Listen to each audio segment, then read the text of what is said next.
Nangabuslot ang atop sa ginaparentahang apartment ni Tatay Ambrosio Imbolode, residente sa Barangay Fatima, gumikan sa mga galupad nga mga bato. Ang maong mga bato, ang resulta sa rayot, halos kuno matagabi sa ilang lugar. Maong nga mihimo na kinikaron og inisyatibo aron maprotektahan ang iyang panimalaya. Halos nabalot na og koral ang palibot sa ilang balay aron lang dili makalusot ang bisan unsa mang gagmay nga bato. Delikado. Ang mga sakyanan magdadi na makadaan, do you know why? Kasi ang mga buti, once magdaan ang mga sakyanan at katanong klase sakyanan mapaplat. Bakit? Ay nagaway-away sila. May sumpak pa sila, ma'am. Bisan pagani nga dunay atop nga sin ang atubangan sa iyang balaya. Apan wala usab kini nakalikay sa bato. Nangalumping kini human nga maigo sa mga dagkong bato. Mga sukarapa ang responsable kuno niini. Yes. Gituyo ko para di matama doon.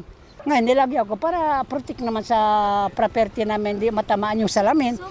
Sa Zone 4 o Zone 3, kasagaran kunong matala ang kagubot nga halos mahitabo matag gabi. Gilang kuban kini sa mga sukarapa kung mga batang latagaw alang sa mga residente.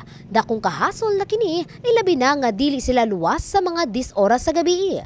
Mugawas lang sila kung around 9 or 8. Then after that, mga hantod mag-adlaw naman na sila magbalik. Kung na sila kalaban, batuhon nila ang balay.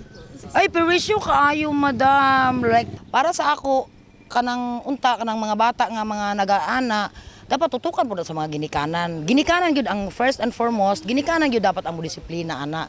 Apan ang maong problema, ang gilayong gireport no sab kuno nila sa barangay apan hangtod karon. Wala po sab kini nahatagan og aksyon. Hinungdan nga sa kapulisan na sa maong barangay nila kini gireport. Yan nga yung isa sa mga tinututukan natin, no. Nakipag-coordinate na tayo dito sa mga purok chairman, no, para at least matulungan kami, no.